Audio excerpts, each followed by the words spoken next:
Ocorreu um grave acidente aéreo em Vinhedo e você poderia me perguntar: você viu o que aconteceu no sábado? Eu responderia: claro que sim, mas não ia desperdiçar meu domingo pensando em algo que será investigado nos próximos 50 anos, sem uma conclusão definitiva. Preferi ir para São Roque, passear pelo roteiro do vinho. Escolhi o restaurante pela arquitetura. O Vierro Papá é um pedacinho do Uruguai no Brasil. A salada de palmito com tomates italianos e a carne de cordeiro, com suco de uva, me fizeram lembrar de Montevidéu. Também passei pela capelinha da comunidade Sagrado Coração de Jesus e Santa Cruz, com mais de 120 anos de história. Gosto de fotografar as capelas na beira dos percursos, pois algo me diz que os anjos da guarda se reúnem nelas, feito motoqueiros que fazem entrega de comida por aplicativo. Outra capela, bem mais antiga, é da época dos bandeirantes e fica no sítio Santo Antônio. Levei minha filha para conhecer aquela estrutura de taipa erguida por volta de 1650, uma das mais antigas do Brasil. Dali fiquei com preguiça de voltar para o centro da cidade. Botei o carro na terra e, passando pela fazenda do Butantã, cortei caminho para Araçariguama. Lá tem o famoso mirante do avião da VASP e a curva dos autoentusiastas, seguindo para Pirapora do Bom Jesus. Nossa próxima parada, porém, foi em Santana de Parnaíba, com seu casario tão antigo quanto colorido. Havia uma feirinha de artesanato na praça da Igreja Matriz e a banda do Coreto estava apresentando músicas da Alcione. Lembra da canção? Não deixe o samba morrer. Não deixe o samba acabar.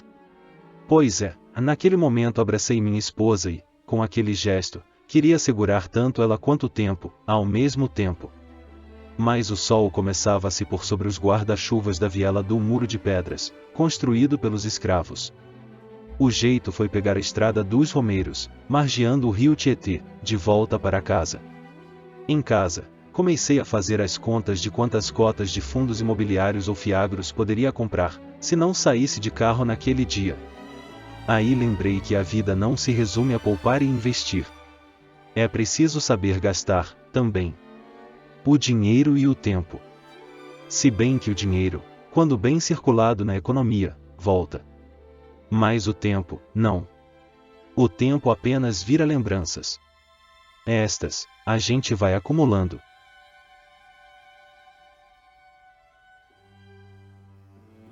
Trabalho com o pé no acelerador e não vejo o tempo passar. Então, avisaram que minhas férias estavam vencendo e ganhei uns dias de folga. Fiquei com a ideia fixa de visitar Itu. A primeira vez que fui para lá foi em 1995 ou 1996. Estava cursando arquitetura e precisava desenhar a Casa Imperial da Praça Dom Pedro. Tínhamos que fazer a maquete dessa obra e levantar sua história. Fui para lá com 3 colegas. Uma cigana me abordou, pedindo dinheiro para ler minha mão, mas logo foi falar com os outros, os alugando por uns 47 minutos e 32 segundos, mais ou menos.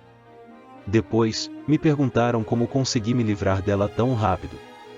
Respondi: sorry, I can't understand you. Can you speak in English? Em Itu, almoço no bar do Alemão, que serve o melhor bife à parmegiana do Brasil. Dica: o prato individual serve ao casal. Na cidade, você se embrenha pelos pátios das antigas fábricas e acaba encontrando uma feirinha de antiguidades. Tive que comprar a miniatura do Triumph TR3, carro que o Marcelo Mastroianni usou para conduzir Anita Ekberg em La Dolce Vita. Já assistiu? Não. Que inveja! Ver esse filme pela primeira vez é muito bom. Depois, caminhamos pelo centro. Mostrei o maior orelhão do mundo para minha filha. Para ela, muitas coisas são inéditas. Levei-a para conhecer o Museu Republicano, onde a Convenção de Itu se realizou em 1873. As cadeiras ainda estão lá. Na sorveteria ao lado da igreja do Marco Zero da cidade, o Alex nos serviu sorvete de iogurte com limão siciliano e nos falou do Museu Fama, onde repousa o avião Cessna 140 do Rolim Amaro, fundador da TAM. Que dia gostoso, cheio de cores e brisas. Na volta, não quis repetir o caminho. Fiz uma barriga por Porto Feliz e Capivari, cujas estradas permitem extrair prazer do Alfa Ronosso, o Alfa Romeo que não é só meu, mas da patroa e da herdeira.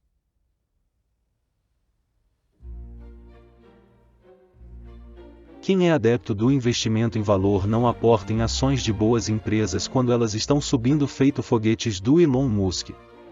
Ao contrário, persegue-se a margem de segurança para o investimento, comprando as ações com preços descontados frente ao valor intrínseco do negócio.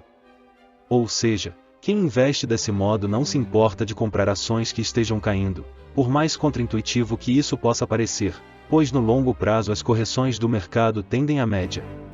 Levo essa filosofia para outros aspectos do cotidiano. Por exemplo, nas férias escolares de julho, muitos paulistas levam seus filhos para o alto da montanha, em Campos do Jordão ou Monte Verde, por exemplo, para curtir o frio. Essas cidades ficam congestionadas e caras. Fica difícil encontrar um quarto de pousada para dormir, se as reservas não forem feitas com boa antecedência. São nestas ocasiões que lembro da praia, que ficam lotadas nas férias de janeiro, mas muito convidativas nos meses de inverno, quando podemos dirigir sem estresse pelas vias e comprar algo na mercearia sem ter que parcelar uma garrafa de água no cartão ou deixar um pedaço do fígado. Assim, pela primeira vez depois da pandemia, passamos uns dias entre Caraguá e Ubatuba. Minha filha já não tinha lembranças de molhar os pés na areia e estávamos devendo isso para ela. Em algumas janelas de sol conseguimos aproveitar algumas praias, como Massaguaçu, Maranduba e Praia Grande, a mais movimentada nesta época do ano. Como é bom testemunhar o sorriso de uma criança que sente a onda passar pelo corpo pela primeira vez. E o brilho no olhar. Magnífico! Tentei ensinar ela a pegar jacaré. Falhei. Então, resolvi mostrar como dar um tibum contra uma onda, que levou embora meu óculos do sol, sem perdão. Será que Poseidon ou Iemanjá precisam mesmo dele? Tudo bem, fica como oferenda involuntária para a natureza. Um dia, quem sabe, vão encontrar esse óculos numa reportagem sobre o lixo nas praias, para reafirmar como o ser humano não cuida do planeta. Então, desde já, peço desculpas. A vida é como uma tarde de sol na praia, passa rápido e a gente não quer ir embora. Mais uma hora o pai chega e diz: está na hora. Vamos para casa. Em Caraguatatuba, onde um dia vou produzir o Guaraná Tatuba, tem um parque de diversões chamado Trombini, que está completando 50 anos. Perguntei para a moça da bilheteria. Lá tem uma montanha russa igual à do antigo Play Center. Paulistas com mais de 40 anos sabem do que se trata e sim, confirmei isso com a moça da bilheteria. Logicamente, não poderia deixar passar a chance de me sentir criança novamente. Mas a minha pança é de gente grande e a trava de segurança do carrinho deixou isso bem claro. Quase perdi meu estômago no primeiro mergulho. A queda livre me lembrou o estouro da pandemia, quando meu portfólio de investimentos foi espancado por uma série de circuit breakers. Também tive que ir no carrinho bate-bate. R$10 o bilhete. E eu grandalhão, no meio da criançada. Para não pegar mal, mirei apenas em minha esposa e minha filha. Mas vi um senhor com boné do São Paulo e camisa de goleiro da seleção brasileira. Nele eu poderia abater também. Saí por fora e lhe acertei 2 vezes. Na saída do brinquedo ele ratificou: você me fechou 2 vezes, hein? Respondi: é que não tirei carta para dirigir, eu tirei e-mail. Ele também sorria feito criança. Fui jantar com a família e depois caminhamos pelo centro da cidade. Numa praça, aquele senhor de boné do São Paulo e camisa de goleiro da seleção brasileira estava ajeitando uns papelões para dormir ao lado de seu outro carrinho, aquele que recolhe latas e garrafas. Ele se abaixou e se recolheu na aba de seu boné. Não queria que eu o reconhecesse. Em respeito, fiz de conta que não o vi. Entendi que naquele dia ele tinha feito a barba vestido sua melhor roupa. Entendi que poderia ser seu aniversário e ele se passou como gente normal por uns 3 minutos que lhe custaram bem mais que R$10, mas sabe-se lá quantas horas catando coisas no chão, debaixo do sol. Aquela cena me abriu os olhos. Como tem gente solitária e invisível vagando pelo mundo. O breve consolo foi ver um senhor em sua Mitsubishi L200, entregando marmitas para moradores de rua. Você joga no São Paulo? Coma a bola. Você é fonte de alegria fugaz para um cara que usa o boné do seu time e defende sua vida usando a camisa de goleiro da seleção. A pandemia fez um estrago no comportamento das crianças e a culpa também foi nossa. Nós as deixamos se envolverem com as telas dos telefones celulares e computadores, para assistirem às aulas e para brincarem remotamente com a turma. A pretensa normalidade voltou, mas elas seguem reféns das janelas virtuais, pelas quais passaram a perceber o mundo. Então, fazemos o possível para interromper esse ciclo vicioso. Não é fácil. Nós também padecemos com isso e não nos damos conta das maravilhas simples da realidade.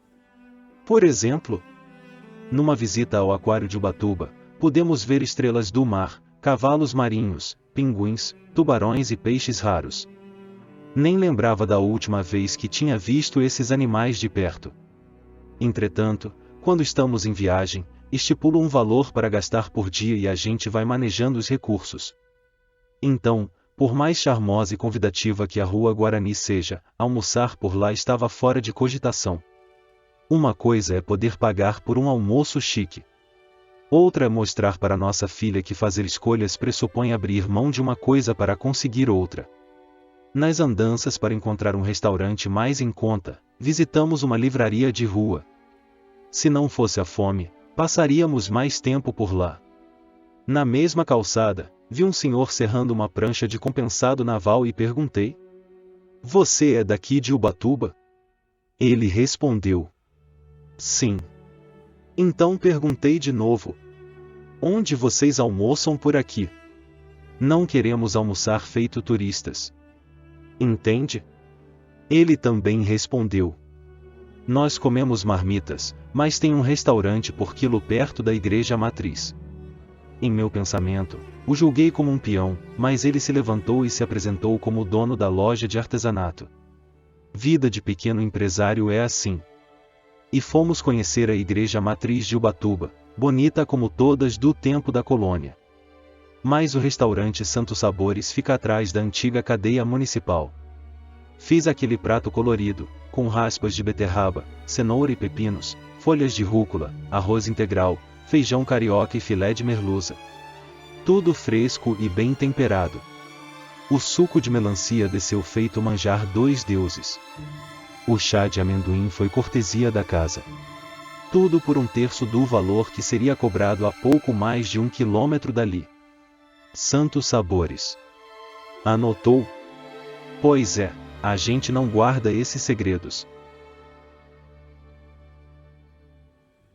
Paraty, entre Ubatuba em São Paulo e Angra dos Reis, no Rio de Janeiro, é uma cidade do litoral que recebe turistas o ano inteiro, pois ao contrário das cidades vizinhas, não depende apenas do sol de verão para encher suas praias, dado que seu centro histórico é patrimônio mundial pela Organização das Nações Unidas para a Educação, a Ciência e a Cultura, UNESCO.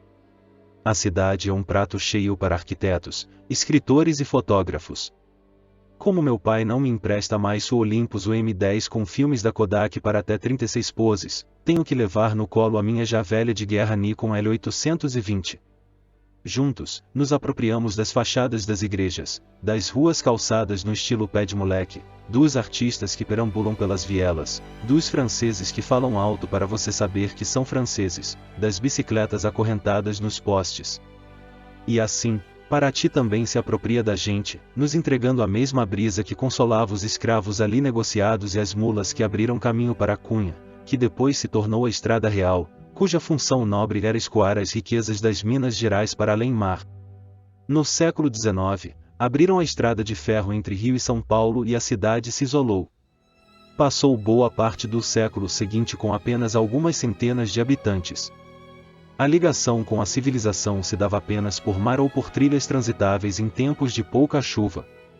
Somente na década de 1970, quando pavimentaram a rodovia Rio-Santos e reformaram o caminho de Cunha, é que a cidade floresceu novamente, com a vantagem de não ter os pontos negativos das cidades modernas, ao menos em sua parte histórica, ou seja, a poluição visual dos projetos modernos que competem pela atenção dos transeuntes, a poluição sonora das buzinas e motores de carros, caminhões e ônibus, e a poluição ambiental das fábricas típicas das metrópoles. A arquitetura colonial, cheia de regras e parâmetros bem estabelecidos, cumpre a função de entregar harmonia e beleza para os cidadãos, que falta em muitos lugares. O mundo é uma universidade aberta. De tempos em tempos faz bem sair de casa por uns dias, passar por caminhos inéditos, ver lugares que nunca vimos antes e conversar por aí. Aprendemos mais desse jeito do que discutindo com estranhos em redes sociais, algo que reputo como desperdício de energia. Por falar em energia, Angra dos Reis não estava no roteiro da nossa viagem. Seria apenas um local de passagem para o Vale Histórico Paulista. Porém, transitando pela Rio Santos e seu novo sistema de pedágio eletrônico, o tal do Free Flow, começamos a ver placas. Observatório Nuclear, 20 km. Observatório Nuclear, 10 km. Opa! O que será esse observatório? Deve ser algo da usina nuclear de Angra, construída há meio século. Dito e feito. A edificação, de acesso gratuito, parece uma nave espacial pousada na Mata Atlântica. De lá, dá para avistar Angra 1 e Angra 2 em meio a um cenário paradisíaco. O interior do museu é futurista, quer dizer, remete ao futuro imaginado nos anos de 1970.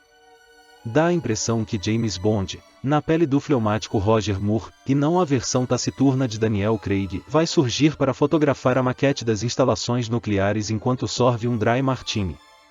As famílias dos trabalhadores da usina desfrutam de uma praia particular onde crianças brincam despreocupadamente. Placas sinalizam pontos de evacuação da comunidade em caso de emergência. Se houver um vazamento radioativo por lá, o paraíso vira inferno por uns 1000 anos. Ao lembrar disso, nutrimos um sentimento de beleza e medo, ao mesmo tempo. Porém, Angra dos Reis vai além da usina de energia nuclear. O comprido município intercala áreas de preservação ambiental com vilas de trabalhadores. A Fazenda Nova Grataú também chamou a atenção. Pesquisamos parte de sua história. Ela pertenceu ao Visconde de Ariró. Dizem que ele ficou sem voz ao ver um feitor espancar um de seus escravos. Depois teve um ataque do coração e um derrame cerebral. A riqueza do café não conseguiu lhe comprar nem mais um dia de vida. Vida, e aproveite a sua. Ainda somos livres para ir e vir, buscando inspiração para seguir em frente. Nem tudo está no roteiro.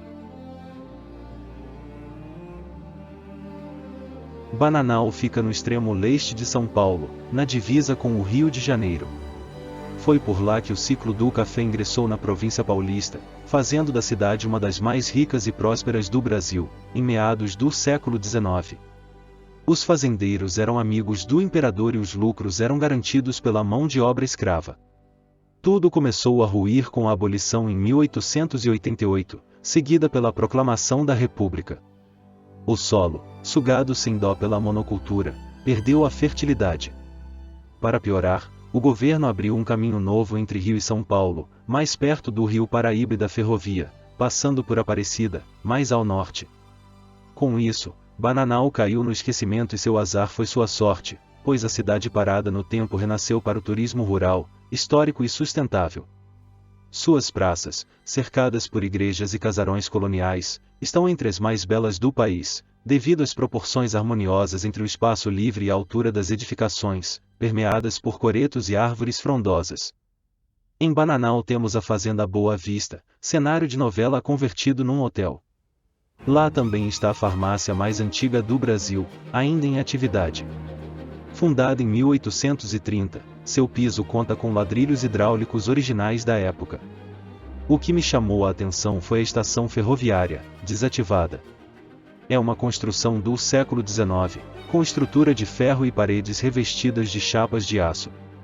Não me lembro de ter visto algo parecido antes, pois naquele período, no Brasil, predominavam as edificações de taipa ou adobes. Pois é, estamos sempre aprendendo. Caminhar pelas ruas, vielas e travessas de Bananal é fazer uma viagem no tempo, que desacelera a própria pulsação. É ótimo para combater a ansiedade pós-moderna. Só não espere por diversidade gastronômica. Nessas horas, para não errar, vai de pizza, mesmo. Entre as praças principais, você encontra facilmente a pizzaria Velho Barão, onde pode recarregar a bateria do celular e sentar-se numa mesa com a companhia de Audrey Hepburn. O pessoal lá é super simpático e não devem nada para os pizzaiolos das metrópoles. Mas eles não ficam torcendo para você comer rápido para desocupar a mesa logo, pois não há fila de espera lá fora. Terei que voltar lá, com calma.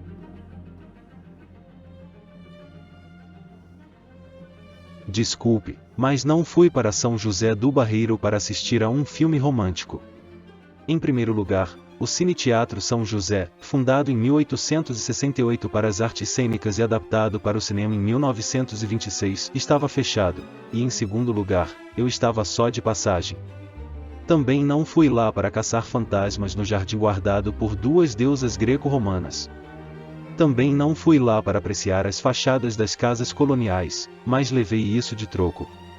Desculpe, moço da porta, que me deu as costas, mas não fui para São José do Barreiro para tomar café e ouvir rock, pois já faço isso em casa, todos os dias. Desculpe, povo de fé. Eu também acredito, mas não fui lá para rezar.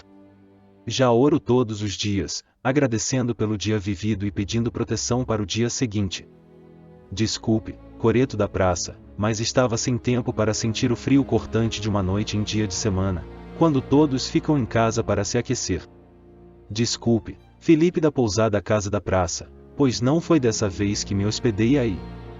Mas agradeço pela simpatia e atenção, especialmente quando disse que poderia experimentar a farofa de sá, servida no Empório e Restaurante Rancho, logo ao lado.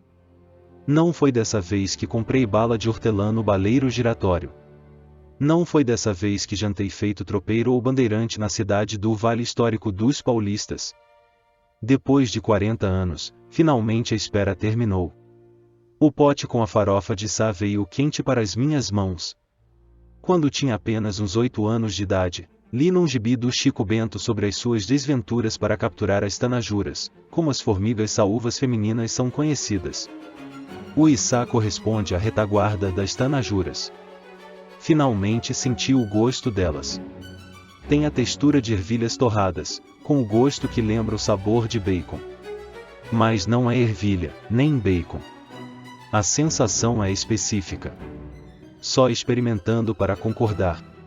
Obrigado, Maurício de Souza, por me fazer querer conhecer São José do Barreiro, e por querer voltar mais vezes.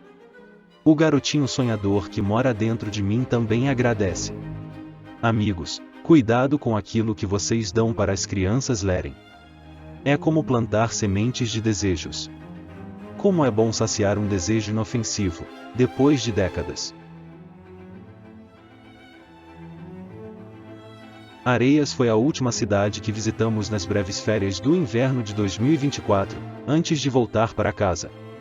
Nesta cidade, fundada ainda no século XVIII, já funcionou uma bolsa de valores, num prédio reformado pelo engenheiro e escritor Euclides da Cunha, que morou num sobrado azul e branco onde também viveu Monteiro Lobato, nascido em Taubaté, e que para lá se mudou em 1907 para iniciar a carreira como promotor público.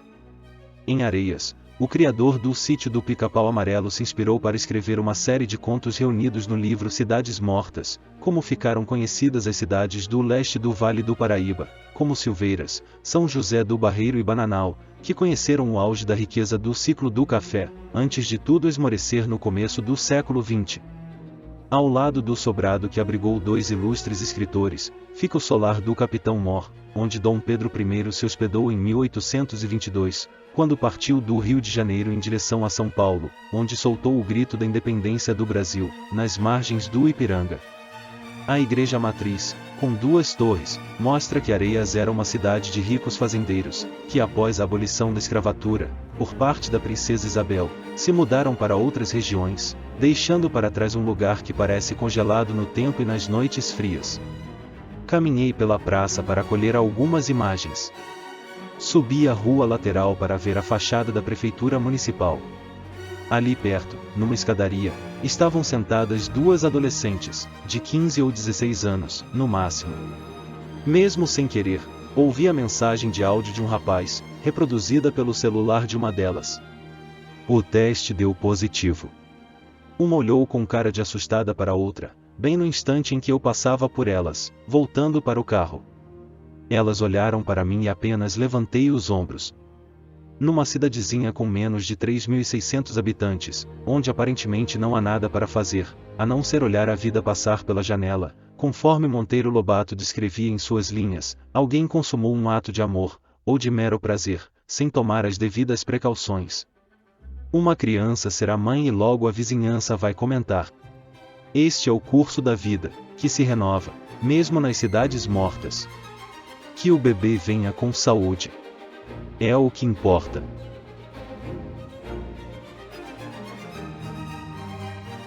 Na divisa entre Caraguá e Ubatuba parei num posto para abastecer. Perguntei para o frentista se Angra dos Reis estava longe.